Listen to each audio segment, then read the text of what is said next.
Hello friends, welcome to the Success Kendra. Friends देखिए, आज का जो सेशन है बीपीएससी टीआरई 3.0 यानी कि बीपीएससी टीचर 3.0 जो न्यू वैकेंसी 2024 में आई हुई है, उसके लिए बड़ा ही इंपॉर्टेंट सेशन है। देखिए, आज इस सेशन में हम लोग बीपीएससी टीआरई 3.0 के लिए फ्रेंड्स बिहार स्पेशल के इम्पॉर्टेंट क्वेश्चंस को कवर करेंगे। पिछली बार जो बीपीएससी टीआरई लिया गया था, उसमें जो बिहार स्पेशल का प्रश्न पूछने का जो पैटर्न था बीपीएससी का, चाहे वह बिहार का मॉडर्न हिस्ट्री हो या फिर बिहार का स्टैटिक जीके से संबंधित प्रश्न हो, ठीक उसी पैटर्न पर आधारित आज इस सेशन में हम लोग बिहार स्पेशल के इम्पॉर्टेंट क्वेश्चंस को बीपीएससी टीआरई 3.0 2024 के लिए कवर करेंगे। बहुत ही इंपॉर्टेंट क्वेश्चन है और ज़्यादातर चांसेस हैं किसी प्रकार से प्रश्न जो है इस बार बीपीएससी टीआरई 3.0 में पूछा जाए। फ्रेंड्स, आज हमारा बिहार स्पेशल का यह आखिरी सेशन है। इससे पहले 2-3 सेशन मैंने बिहार स्पेशल बीपीएससी टीआरई 3.0 के लिए कराया हुआ है। अगर आपने नहीं देखा है तो देख लीजिएगा, सभी का लिंक आपको डिस्क्रिप्शन बॉक्स में मिल जाएगा। चैनल पर अगर आप पहली बार विजिट कर रहे हैं तो चैनल को सब्सक्राइब कर लीजिए और जो बगल में बेल आइकन है, घंटी का निशान है, उसको भी ज़रूर दबा लीजिएगा, ताकि जब भी कोई भी इम्पॉर्टेंट वीडियो बीपीएससी टीआरई 3.0 से संबंधित अपलोड किया जाए तो उसका नोटिफिकेशन सबसे पहले आपके पास पहुंच जाए। तो चलिए फ्रेंड्स, आज का सेशन स्टार्ट करते हैं। एक बार सभी लोग प्लीज़ पहले जल्दी से सेशन को लाइक कर दीजिए और इसका लिंक किसी भी एक ग्रुप में जहाँ कहीं भी आप हैं वहाँ पर फटाफट शेयर कर दीजिए। एक बार सभी लोग सेशन को लाइक कर देंगे फ्रेंड्स। चलिए आज का सेशन अब हम लोग स्टार्ट करते हैं। तो फ्रेंड्स, जैसे मैंने आपको बताया है कि आज इस सेशन में हम लोग बीपीएससी टीआरई 3.0 यानी कि बीपीएससी टीचर 3.0 जो न्यू वैकेंसी 2024 में आई हुई है, उसके लिए बिहार स्पेशल के इम्पॉर्टेंट क्वेश्चंस को हम लोग आज इस सेशन में कवर करेंगे। फ्रेंड्स देखिए, सारे के सारे जो महत्वपूर्ण प्रश्न हैं बिहार स्पेशल के, जो आपके एग्जाम के दृष्टिकोण से काफ़ी महत्वपूर्ण हैं, उन सभी प्रश्नों को आज इस सेशन में मैंने शामिल किया हुआ है।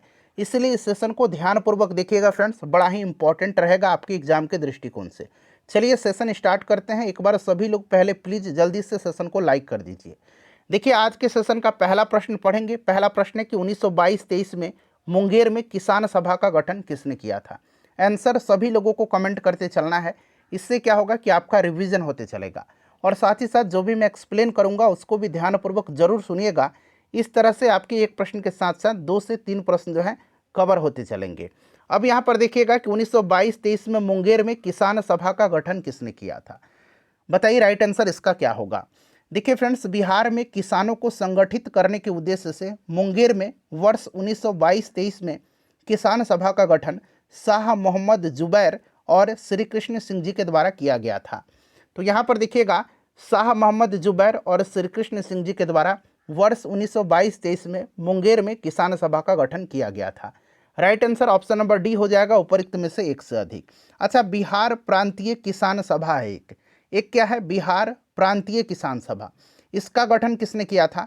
तो बिहार प्रांतीय किसान सभा का गठन किया था स्वामी सहजानंद सरस्वती ने।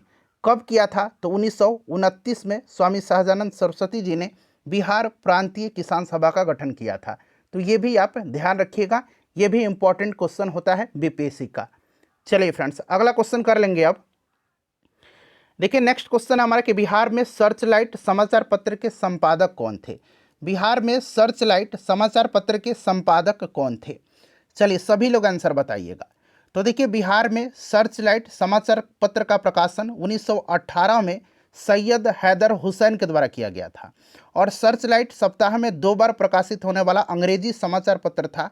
मुरली मनोहर प्रसाद बिहार में सर्च लाइट समाचार पत्र के संपादक थे। तो राइट आंसर हो जाएगा मुरली मनोहर प्रसाद। ऑप्शन नंबर यहाँ पर बी राइट आंसर हो जाएगा।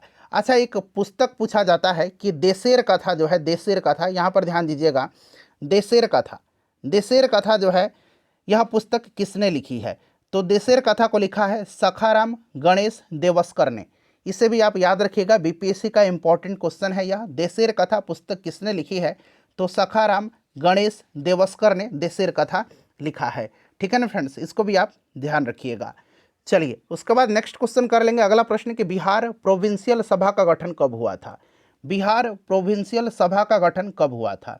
तो देखिए, बिहार में किसानों को संगठित करने और इनकी कठिनाइयों का निदान करने के उद्देश्य से 1929 में 1929 में 1929 में यहाँ मैं लिख भी देता हूँ, 1929 में सोनपुर मेला के अवसर पर प्रांतीय सभा का स्थापना हुआ था और स्वामी शाहजानंद इसके प्रथम अध्यक्ष थे, जैसे मैंने आपको बताया भी है। ठीक है ना, तो यहाँ पर option number A right answer हो जाएगा। चलिए उसके बाद नेक्स्ट क्वेश्चन है। और फ्रेंड्स देखिए, बीपीएससी टीआरई 3.0 के लिए मॉडर्न हिस्ट्री का मैंने मैराथन क्लास कराया हुआ है, 3 घंटे का है। 1992 से लेकर के अब तक बीपीएससी में जितने भी प्रश्न पूछे गए हैं, पिछली बार जो बीपीएससी टीआरई लिया गया था वहाँ तक के सारे प्रश्न हैं, उसको एक बार देख लीजिएगा। और मॉडर्न हिस्ट्री का इंडियन नेशनल मूवमेंट का मैंने 4-5 सेशन ऑलरेडी कवर कराया हुआ है। सारे के सारे प्रश्न मैंने इंपॉर्टेंट प्रश्न जो हैं उनको मैंने कवर करा दिया है। प्रश्न बनेंगे तो ज़्यादातर चांसेस हैं आपको वहीं से देखने को मिलेंगे। सभी सेशन को देख लीजिएगा। एनसीईआरटी और एससीईआरटी भी चलाया जा रहा है। 9th-10th का आपका मैंने history, polity, geography, science cover करा दिया है। 6 to 8 का चल रहा है, उसका मैंने हिस्ट्री और ज्योग्राफी कवर करा दिया है। ठीक है ना, सभी का लिंक आपको डिस्क्रिप्शन बॉक्स में मिलेगा, जरूर देख लीजिएगा। चलिए अगला प्रश्न कि बिहार में निम्नलिखित में से किस स्थान पर पहली बार चाय बागानों की स्थापना की गई थी? पहली बार चाय बागानों की स्थापना जो है ये की गई थी, बताइए राइट आंसर इसका क्या होगा। राइट आंसर फ्रेंड्स इसका क्या होगा, सभी लोग आंसर कमेंट करिएगा। सभी लोग आंसर कमेंट करेंगे कि इसका राइट आंसर क्या हो जाएगा। बड़ा ही इंपॉर्टेंट क्वेश्चन है।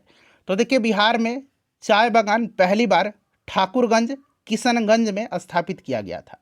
ठीक है ना, राइट आंसर इसका क्या हो जाएगा। बिहार में चाय बागान पहली बार ठाकुरगंज, जो कि किशनगंज में पड़ता है, वहीं पर स्थापित किया गया था। चलिए, तो राइट आंसर इसका क्या हो जाएगा, यहाँ पर ऑप्शन नंबर बी हो जाएगा, ठाकुरगंज। ठीक है ना, ऑप्शन नंबर यहाँ पर बी हो जाएगा, ठाकुरगंज। चलिए उसके बाद नेक्स्ट क्वेश्चन करेंगे। अगला प्रश्न है, ये सारे के सारे इंपॉर्टेंट क्वेश्चन है। ठीक है ना, देखिए, एशिया की सबसे बड़ी एवं ताज़ा जल वाली गोखुर झील बिहार में कौन सी है? एशिया की सबसे बड़ी एवं ताज़ा जल वाली गोखुर झील बिहार में कौन सी है? चलिए बताइएगा इसका राइट आंसर फ्रेंड्स क्या होगा। सभी लोग आंसर कमेंट करेंगे, इसका करेक्ट आंसर क्या होगा फ्रेंड्स, बता दीजिए राइट आंसर इसका क्या होगा। चलिए इंपॉर्टेंट क्वेश्चन है, सभी लोग आंसर कमेंट करेंगे। तो फ्रेंड्स यह जो है यह कांवर झील है।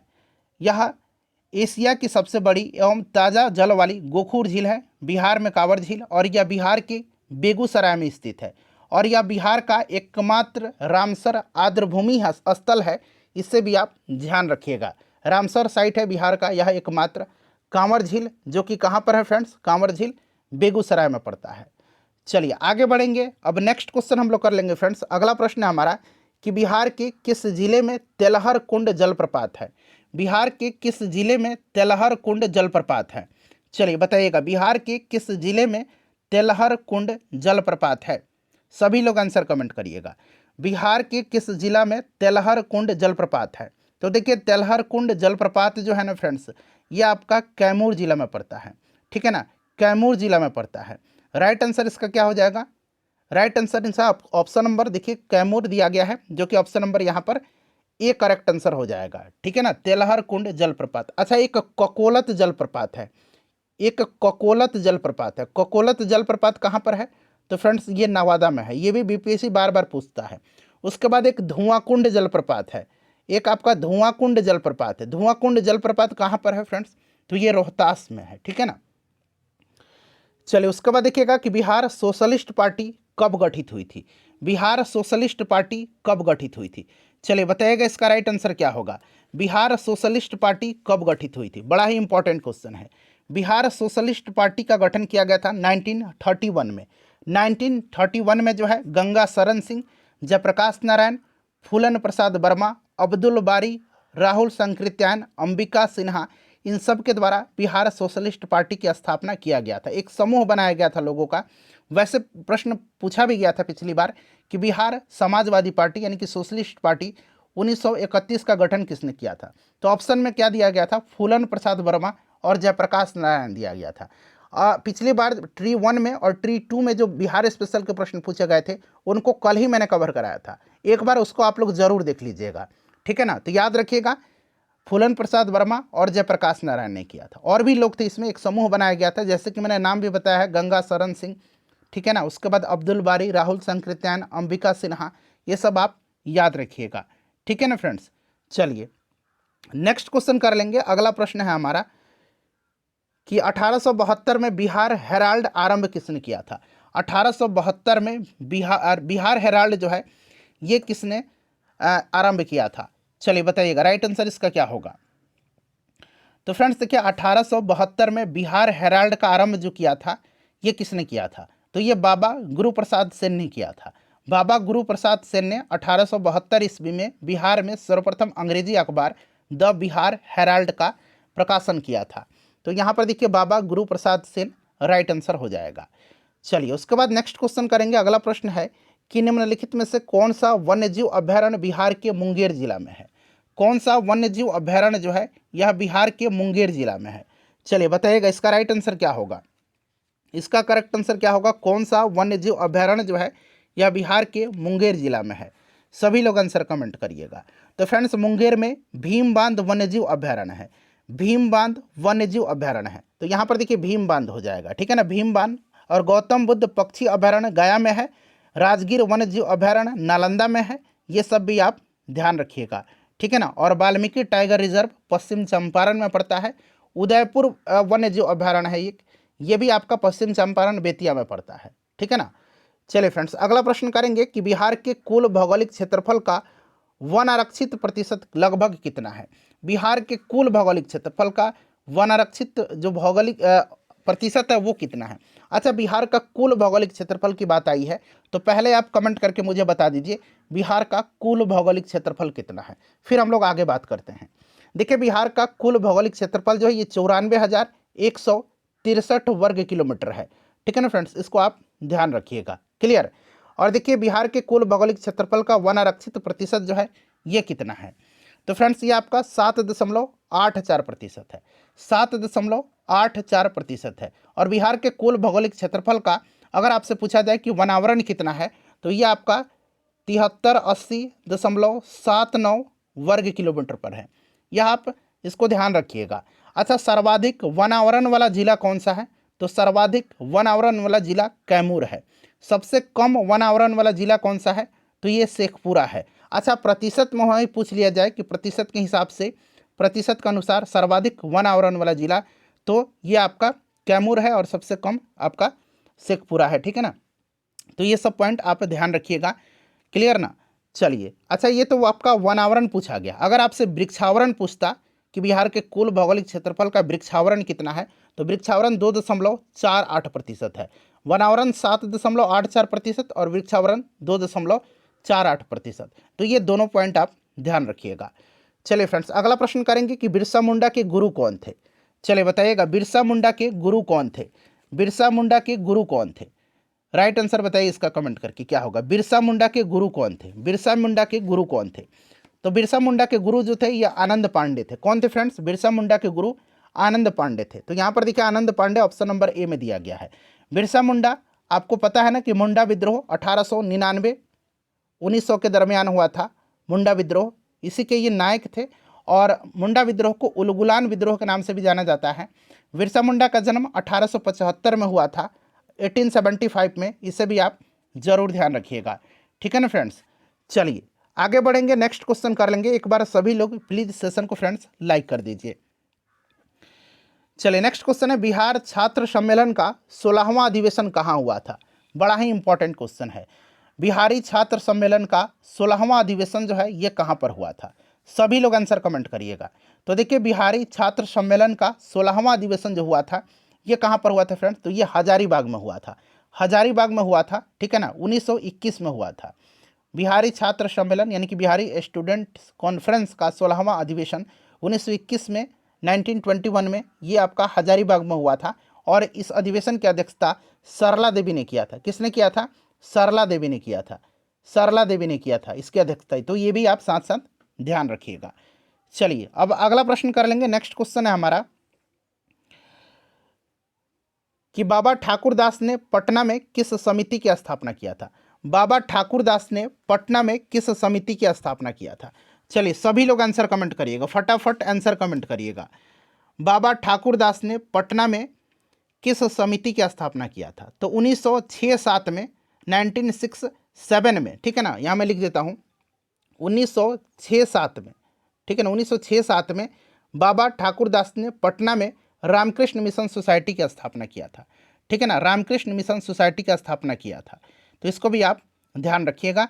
तो यहाँ पर राइट आंसर आपका ऑप्शन नंबर सी हो जाएगा, रामकृष्ण मिशन सोसाइटी, क्लियर ना फ्रेंड्स। तो इसे भी आप ध्यान रखिएगा। चलिए अब अगला प्रश्न कर लेंगे। नेक्स्ट क्वेश्चन है हमारा कि बिहार का कौन सा शहर 5 पहाड़ियों से घिरा हुआ है। यहाँ घिरा बना लीजिएगा, 5 पहाड़ियों से घिरा हुआ है। बताइए बिहार का कौन सा शहर 5 पहाड़ियों से घिरा हुआ है। चलिए सभी लोग आंसर कमेंट करिएगा, सभी लोग आंसर कमेंट करिए कि बिहार का कौन सा शहर 5 पहाड़ियों से घिरा हुआ है। तो बिहार का जो राजगीर शहर है यह 5 पहाड़ियों से घिरा हुआ है, ठीक है ना, 5 पहाड़ियों से घिरा हुआ है, जिसका उल्लेख महाभारत और रामायण में भी मिलता है, ठीक है ना। और राजगीर की पहाड़ियाँ विश्व में भी प्रसिद्ध हैं। इन 5 पहाड़ियों के नाम जो हैं ये आपका विपुलागिरी, रत्नागिरी, उदयगिरी, स्वर्णगिरी और व्यवहारगिरी, ठीक है ना। तो ये आप ध्यान रखिएगा। क्लियर, विपुलागिरी, रत्नागिरी, उदयगिरी, स्वर्णगिरी और व्यवहारगिरी, तो ये आप ध्यान रखिएगा। राजगीर यहाँ पर राइट आंसर हो जाएगा, ठीक है ना। चलिए उसके बाद नेक्स्ट क्वेश्चन है हमारा कि अलीवर्दी खां को किस वर्ष बिहार का डिप्टी गवर्नर नियुक्त किया गया था। किस वर्ष बिहार का डिप्टी गवर्नर नियुक्त किया गया था अलीवर्दी खां को। चलिए सभी लोग कमेंट करिए, बताइए राइट आंसर इसका क्या हो जाएगा। अलीवर्दी खां को किस वर्ष बिहार का डिप्टी गवर्नर नियुक्त किया गया था। तो देखिए बंगाल के नवाब सुजाउद्दीन ने 1733 में 1733 ईस्वी में अलीवर्दी खां को बिहार का नायब सूबेदार यानी कि डिप्टी गवर्नर बनाया था, ठीक है ना। बंगाल के नवाब सरफराज के समय में बिहार के नायब सूबेदार अलीवर्दी खां ने विद्रोह कर दिया और सरफराज को गिरिया के युद्ध 1740 में गिरिया के युद्ध हुआ था, उसमें सरफराज को मार करके अलीवर्दी खां बंगाल का नवाब बनता है। पहले ये क्या था, पहले ये डिप्टी गवर्नर था, नायब सूबेदार था। 1733 ईस्वी में यह बना था, तो 1733 यहाँ पर राइट आंसर हो जाएगा, ठीक है ना। चलिए फ्रेंड्स उसके बाद नेक्स्ट क्वेश्चन है कि आधुनिक बिहार का निर्माता किसे माना जाता है। चलिए बताइए राइट आंसर इसका क्या हो जाएगा। आधुनिक बिहार का निर्माता किसको माना जाता है। तो देखिए फ्रेंड्स सच्चिदानंद सिन्हा को माना जाता है। सच्चिदानंद सिन्हा भारत के प्रसिद्ध राजनीतिक, शिक्षाविद, अधिवक्ता और पत्रकार थे और सच्चिदानंद सिन्हा को आधुनिक बिहार प्रांत का वास्तविक निर्माता माना जाता है।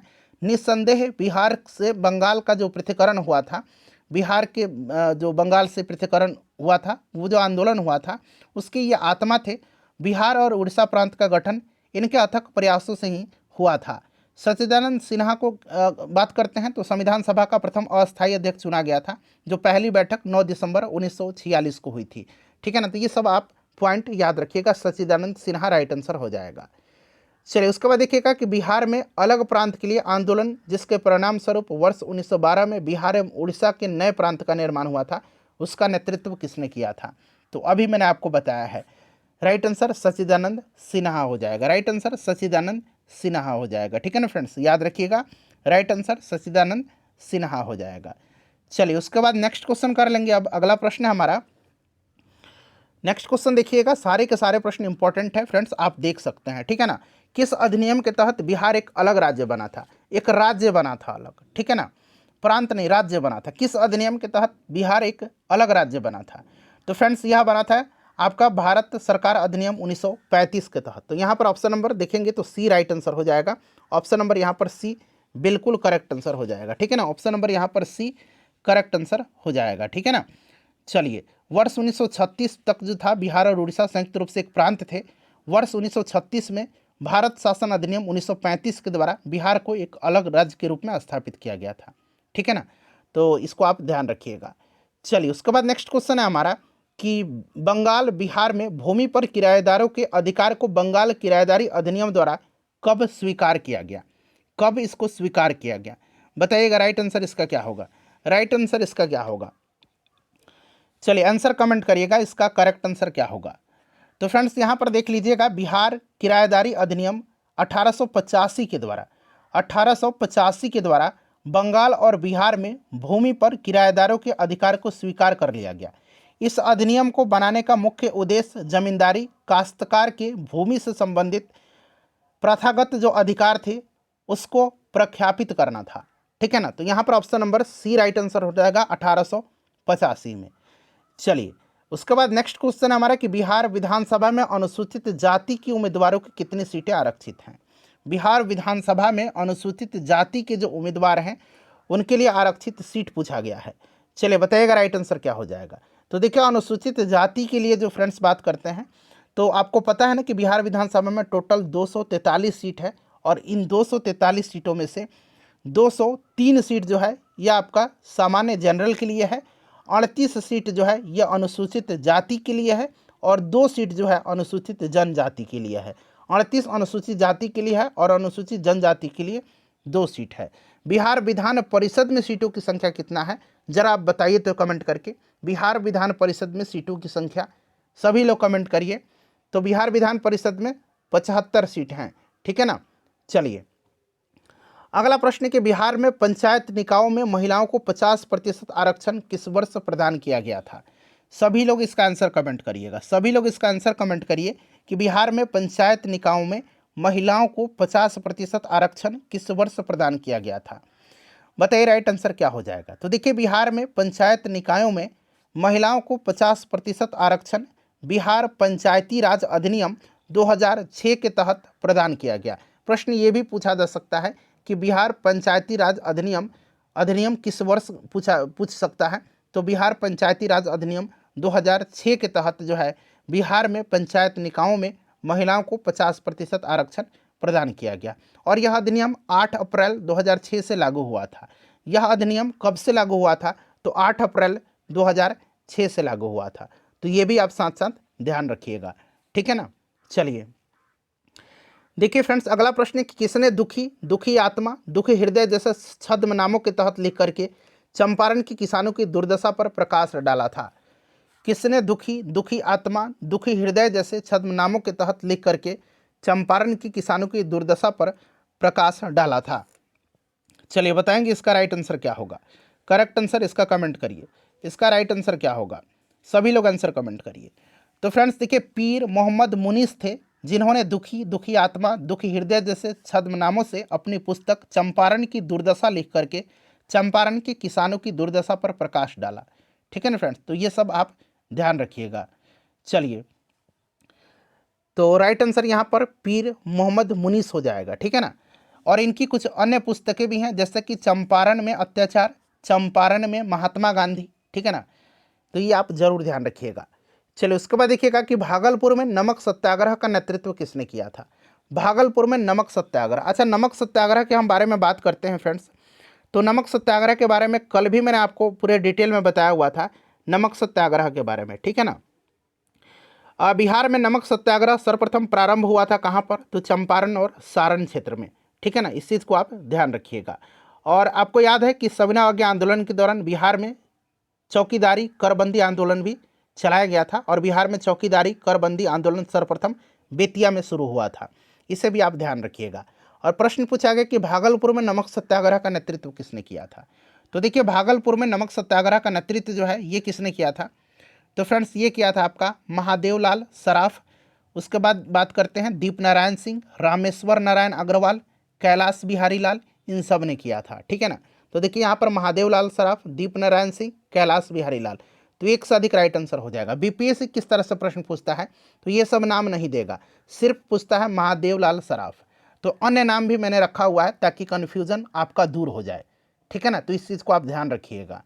चलिए नेक्स्ट क्वेश्चन कर लेंगे कि सन 1939 में बिहार में अंबारी सत्याग्रह का नेतृत्व किसने किया था। बिहार में अंबारी सत्याग्रह का नेतृत्व किसने किया था, चलिए बताइएगा राइट आंसर क्या हो जाएगा। अंबारी सत्याग्रह का नेतृत्व किसने किया था, बताइए। 1939 में बिहार में अंबारी सत्याग्रह का नेतृत्व किसने किया था। तो 1939 अंबारी सत्याग्रह याद रखिएगा और इसका नेतृत्व जो है राहुल सांकृत्यायन ने किया था। किसने किया था फ्रेंड्स, राहुल सांकृत्यायन ने किया था। चलिए उसके बाद अगला प्रश्न करेंगे कि बिहार के किस जिले में साक्षरता दर सबसे अधिक है। बिहार के किस जिले में साक्षरता दर जो है ये सबसे ज़्यादा है। चलिए कमेंट करिएगा, सभी लोग आंसर कमेंट करते चलिए। आंसर कमेंट करने से क्या होगा कि आपका रिवीजन होगा, ठीक है ना। तो इस चीज़ को आप ध्यान रखिएगा। चलिए बताइए राइट आंसर क्या हो जाएगा, बताइए। तो सबसे ज़्यादा जो है साक्षरता दर के बारे में अभी मैंने आपको बताया भी था कल वाले वीडियोज़ में। और एक मैंने आपको बिहार की जनगणना 2011 भी अलग से एक सेशन कराया हुआ है, अगर आप उसको देख लेंगे तो एक भी प्रश्न आपका नहीं छूटेगा एग्जाम में। चलिए देखिएगा सारा का मैंने प्लेलिस्ट बना दिया है, लिंक डिस्क्रिप्शन बॉक्स में आपको मिल जाएगा या फिर कमेंट बॉक्स में भी मैंने पिन कर दिया है, आप चाहें तो देख सकते हैं, ठीक है ना। तो देखिए सबसे ज़्यादा साक्षरता दर जो है ये आपको भी पता है कि कहाँ पर है फ्रेंड्स, तो सबसे ज़्यादा जो है रोहतास में है। रोहतास में कितना है, तो ये आपका लगभग 73.4% है, ठीक है ना, 73.37%, हम लोग 73.4 मान लेते हैं इसको, ठीक है ना। तो रोहतास में है, तो रोहतास में यहाँ पर तो गलत दे रखा है, ठीक है ना, तो इसीलिए इनमें से कोई नहीं यहाँ पर राइट आंसर हो जाएगा। रोहतास में बिल्कुल है, लेकिन ये 73 आपका कितना है 4% है। कहीं कहीं आपको 73.37% मिल जाएगा, तो इसको हम 73.4% लिख सकते हैं। सर्वाधिक पुरुष साक्षरता दर और सर्वाधिक महिला साक्षरता दर भी कहाँ पर है, तो रोहतास में ही है, ठीक है। तो इसे भी आप ध्यान रखिएगा। चलिए अगला प्रश्न कर लेंगे। नेक्स्ट क्वेश्चन है हमारा कि 2011 की जनगणना के अनुसार बिहार के किस जिले में सर्वोच्च लिंगानुपात दर्ज किया गया है। सर्वोच्च लिंगानुपात दर्ज किया गया है, चलिए बताइएगा इसका राइट आंसर क्या हो जाएगा। सर्वोच्च लिंगानुपात यानी कि सर्वाधिक लिंगानुपात जो है यह बिहार के किस जिला में है। सभी लोग आंसर कमेंट करिएगा। तो फ्रेंड्स यहाँ पर ध्यान दीजिएगा, देखिए सर्वाधिक लिंगानुपात जो है ये कहाँ पर है। सबसे पहले आप ध्यान दे दीजिए कि बिहार का लिंगानुपात कितना है, तो बिहार का लिंगानुपात 918 है।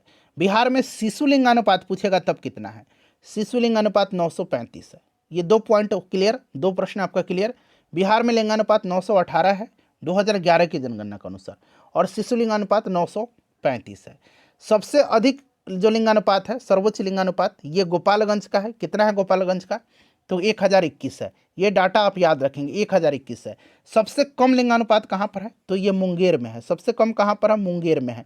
मुंगेर में कितना है, तो मुंगेर में 876 है, ठीक है ना, ये भी आप ध्यान रखेंगे। चलिए उसके बाद नेक्स्ट क्वेश्चन कर लेंगे। अब अगला प्रश्न है हमारा कि बाढ़ सुपर थर्मल पावर स्टेशन जो है BSTPS किस जिला में स्थित है। बाढ़ सुपर थर्मल पावर स्टेशन जो है ये किस जिला में है।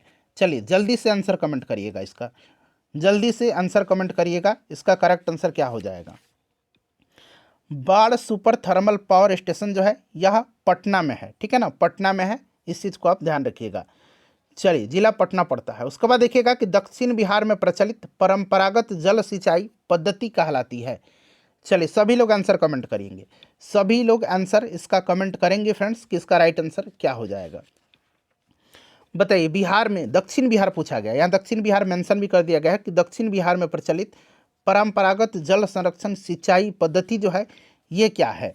तो फ्रेंड्स इसको कहा जाता है आहर पाइन। इसको क्या कहा जाता है, इसको कहा जाता है आहर पाइन, ठीक है। इसमें जल संसाधनों के प्रबंधन हेतु क्या किया जाता है, तो प्रतिधारण तालाबों एवं वाहिकाओं नहरों का प्रयोग इसमें किया जाता है, आहर पाइन, ठीक है ना। चलिए अगला प्रश्न हमारा कि बिहार में किस स्थान पर कोसी नदी गंगा नदी से मिलती है।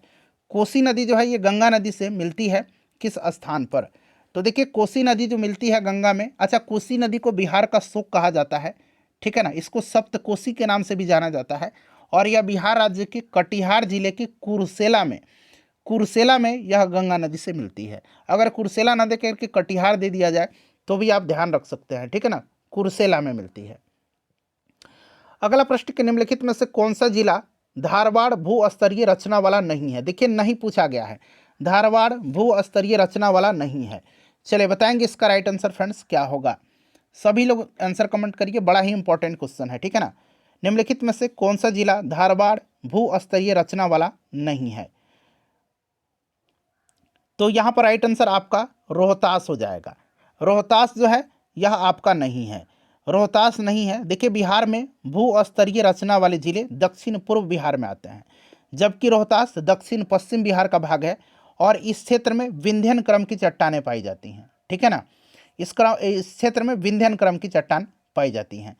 तो धारवाड़ भू स्तरीय रचना मुंगेर और जमुई में, रोहतास में नहीं पाया जाता, विंध्यन क्रम की चट्टानें यहाँ पर पाई जाती हैं। चलिए उसके बाद नेक्स्ट क्वेश्चन करेंगे कि ब्रह्मयोनी हिल बिहार के किस जिला में स्थित है। अब यहाँ पर थोड़ा सा ध्यान दीजिएगा, 2-3 प्रश्न आपका कवर हो जाएगा। ब्रह्मयोनी हिल जो है ये कहाँ पर है, सबसे पहले तो ये आप कमेंट करके बताइए, फिर मैं आपको आगे बताता हूँ। देखिए ब्रह्मयोनी हिल जो है ना फ्रेंड्स ये गया में है, ठीक है ना। गया में और भी बहुत सारे हिल्स हैं जो कि एग्जाम में पूछा जाता है। गया में एक रामशिला हिल है, रामशिला हिल कहाँ पर है, तो ये गया में है। प्रेतशिला कहाँ पर है, प्रेतशिला भी गया में है। और आजकल पूछा जा रहा है बीपीएससी के द्वारा जो डुंगेश्वरी हिल कहाँ पर है, डुंगेश्वरी हिल, डुंगेश्वरी हिल भी गया में है, ठीक है ना। ये तीनों रामशिला, प्रेतशिला, ब्रह्मयोनी, डुंगेश्वरी, ये सब कहाँ पर है, तो फ्रेंड्स ये गया में है, ठीक है, और एक मुंडेश्वरी है, एक मुंडेश्वरी है, एक मुंडेश्वरी है। मुंडेश्वरी कहाँ पर है? तो मुंडेश्वरी कैमूर में है, मुंडेश्वरी कैमूर में है, ठीक है ना। तो इसे भी आप ध्यान रखेंगे। और आपको मंदार पर्वत तो पता ही है, बांका में पड़ता है मंदार पर्वत, ठीक है ना। तो ये सभी पॉइंट्स आप ध्यान रखिएगा। चलिए फ्रेंड्स, अगला प्रश्न है हमारा कि निम्नलिखित में से कौन सी नदी फतुहा के पास गंगा में मिलती है? बताइए राइट आंसर इसका क्या होगा, करेक्ट आंसर इसका क्या होगा? कौन सी नदी फतुहा के पास गंगा में मिलती है? राइट आंसर इसका क्या होगा? बताइए, सभी लोग आंसर कमेंट करिए इसका। तो फ्रेंड्स देखिए, ये जो नदी है, यह कौन सी नदी जो है, यह आपका फतुहा के पास गंगा में मिलती है। तो फ्रेंड्स, यह नदी पुनपुन नदी है। पुनपुन नदी छोटा नागपुर पठार पलामू झारखंड से निकल करके बिहार के औरंगाबाद जिले में प्रवेश करती है और पटना जिले के समीप यह फतुहा में आकर के गंगा नदी में मिल जाती हैं। तो यहाँ पर आपका पुनपुन राइट आंसर हो जाएगा। चलिए, उसके बाद देख लीजिएगा कि कोपेन की जलवायु वर्गीकरण के अनुसार उत्तर बिहार की जलवायु को किससे प्रदर्शित किया जाता है? कोपेन की जलवायु वर्गीकरण के अनुसार। देखिए, कोपेन की जलवायु वर्गीकरण की बात करते हैं तो कोपेन की जलवायु वर्गीकरण के अनुसार जो है उत्तरी बिहार जो है, यानी उत्तर बिहार की जलवायु किससे प्रदर्शित की जाती है? चलिए, पहले इसका आंसर कमेंट करिए, फिर मैं आपको दक्षिण बिहार के बारे में भी बताता हूँ। चलिए, राइट आंसर इसका क्या होगा? तो देखिए फ्रेंड्स, देखिए इसका राइट आंसर जो होगा ये आपका CWG हो जाएगा। कोपेन की जलवायु वर्गीकरण के अनुसार जो है आपका उत्तर बिहार की जलवायु को प्रदर्शित किससे किया जाता है? तो ये आपका किया जाता है किससे?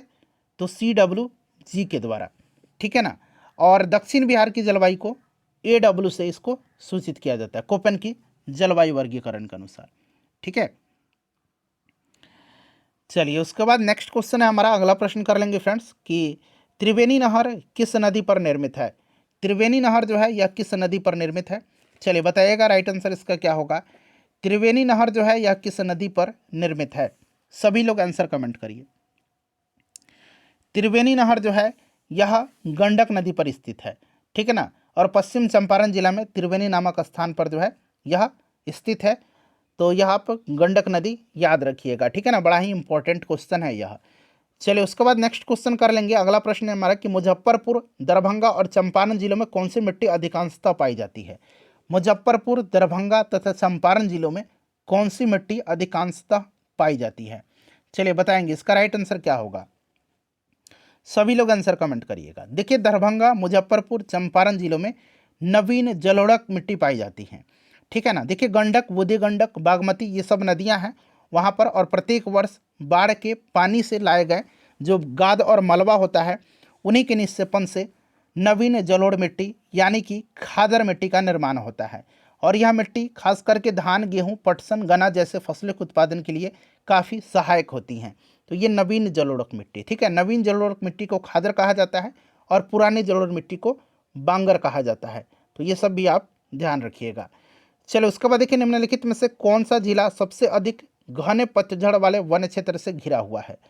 घने पतझड़ वाले वन क्षेत्र से घिरा हुआ है, बताइएगा इसका राइट आंसर क्या हो जाएगा? सभी लोग आंसर कमेंट करिए इसका करेक्ट आंसर क्या हो जाएगा? बिहार का कौन सा जिला जो है सबसे अधिक घने पतझड़ वन वाले क्षेत्र से घिरा हुआ है? तो यह जिला कौन सा है फ्रेंड्स? यह जिला आपका पश्चिम चंपारण है, ठीक है। 2021 का जो फॉरेस्ट रिपोर्ट है उसके अनुसार पश्चिम चंपारण जिला होगा इसका राइट आंसर, ठीक है। पश्चिम चंपारण यहाँ पर करेक्ट आंसर होगा। चलिए, नेक्स्ट क्वेश्चन है, बिहार राज्य का कुल भौगोलिक क्षेत्रफल कितना है? अभी मैंने आपको बताया भी था, और ये प्रश्न मैं चाहता हूँ कि आप इसका आंसर कमेंट करिए। सभी लोग इसका आंसर कमेंट करिएगा, ठीक है ना। सभी लोग इसका आंसर कमेंट करिएगा कि बिहार राज्य का कुल भौगोलिक क्षेत्रफल कितना है। चलिए, नेक्स्ट क्वेश्चन है कि उद्योग और स्थान के निम्न जोड़ों में से कौन सा जोड़ा यहाँ पर सही दिया गया है? कौन सा जोड़ा यहाँ पर सही दिया गया है? चलिए बताएंगे, इसका राइट आंसर क्या हो जाएगा? इसका राइट आंसर क्या हो जाएगा? सभी लोग इसका आंसर कमेंट करिएगा कि इनमें से कौन सा जोड़ा जो है सही दिया गया है। बताइए, राइट आंसर इसका क्या होगा? कौन सा जोड़ा इसमें से सही दिया गया है? तो इसमें से देखिए, सारे के सारे जोड़ा जो हैं ये आपको सही दिए गए हैं, ठीक है ना। क्योंकि ऑयल रिफाइनरी बरौनी में है, ये आपको भी पता है, सोवियत संघ की सहायता से इसको स्थापित किया गया था। और बेगूसराय में है, सीमेंट बंजारी में है, और फर्टिलाइजर भैराही में।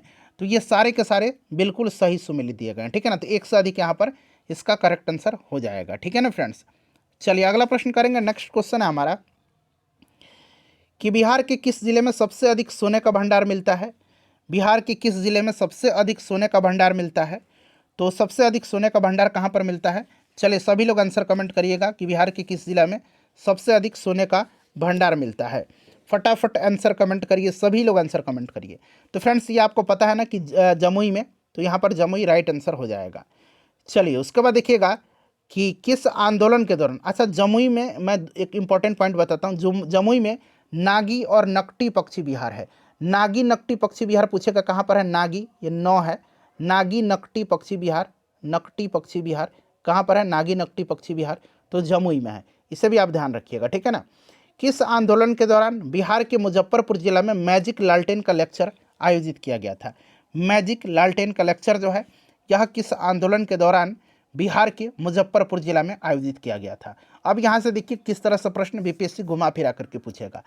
पहले तो ये पूछ लीजिएगा, यहाँ पर आंदोलन का नाम दे देगा, जैसे कि इसका मैं आंसर पहले बता देता हूँ आपको, ये सविनय अवज्ञा आंदोलन के दौरान, ठीक है ना। तो पूछ लेगा प्रश्न कि सविनय अवज्ञा आंदोलन के दौरान बिहार में कहाँ पर जो है मैजिक लालटेन का लेक्चर आयोजित किया गया था?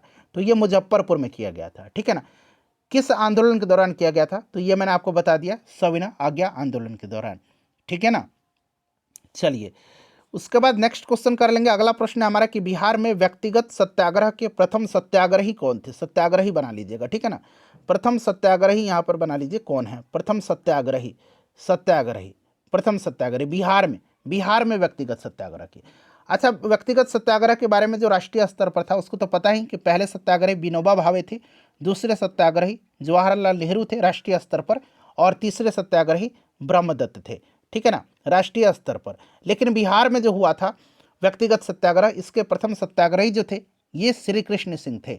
श्री कृष्ण सिंह राइट आंसर हो जाएगा। दूसरे सत्याग्रही अनुग्रह नारायण सिंह थे, दूसरे सत्याग्रही, ठीक है ना। चलिए, और गांधी जी से प्रभावित होकर के ताना भगत के अनुयायियों ने भी इसमें भाग लिया था, इस सत्याग्रह में भाग लिया था ताना भगत के अनुयायियों ने, ये भी आप ध्यान रखिएगा। और बिहार में व्यक्तिगत सत्याग्रह शुरू हुआ था कब? तो 28 नवंबर 1940 को, 28 नवंबर 1940 को। आगे प्रश्न आपको मिलेगा भी, बिहार में व्यक्तिगत सत्याग्रह कब शुरू हुआ था? चलिए बताइएगा, सभी लोग आंसर कमेंट कर दीजिए, मैंने अभी बताया है, तो 28 नवंबर 1940 को। अगला प्रश्न हमारा कि पटना युवा संघ की स्थापना कब हुई थी? पटना युवा संघ की स्थापना मोस्ट वीवीआई क्वेश्चन है यह आपके एग्जाम के लिए। पटना युवा संघ की स्थापना कब हुई थी और किसने किया था इसकी स्थापना? जानते हैं? कमेंट करके बताइए, जानते हैं तो कमेंट करिए। तो देखिए, पटना युवक संघ की स्थापना जो है यह किया गया था मानिंदर राय के द्वारा, मानिंदर राय के नेतृत्व में किया गया था, मानिंदर राय के नेतृत्व में किया गया था। कब किया गया था? तो पटना युवा संघ की स्थापना 1927 में किया गया था मनिंदर राय के नेतृत्व में। 1927 इंपॉर्टेंट है, इसको आप ध्यान रखेंगे। चलिए उसके बाद नेक्स्ट क्वेश्चन है हमारा कि सविनय अवज्ञा आंदोलन के दौरान बिहार के किस जिला में नग्न हड़ताल का आयोजन किया गया था? सविनय अवज्ञा आंदोलन के दौरान बिहार के किस जिला में नग्न हड़ताल का आयोजन किया गया था? चलिए बताएंगे इसका राइट आंसर क्या होगा। नग्न हड़ताल का आयोजन किया गया था छपरा जेल में, ठीक है ना। किस जेल में किया गया था? जेल पूछा गया है, किस जेल में किया गया था? तो ये छपरा जेल में किया गया था, इसे आप ध्यान रखिएगा। कब नग्न हड़ताल आयोजन किया गया था? तो यह सविनय अवज्ञा आंदोलन के दौरान। चलिए उसके बाद नेक्स्ट क्वेश्चन करेंगे कि पटना स्वदेशी लीग की स्थापना 1930 में हुई थी, जिसके अध्यक्ष बनाए गए थे। पटना स्वदेशी लीग की स्थापना बड़ा ही इंपॉर्टेंट क्वेश्चन है, चलिए बताइएगा, बताइए 1930 में हुआ था, सन याद रखेंगे, और इसके अध्यक्ष कौन बनाए गए थे? तो देखिए मई 1930 में, ठीक है ना, सर अली इमाम की अध्यक्षता में पटना स्वदेशी लीग की स्थापना हुई थी।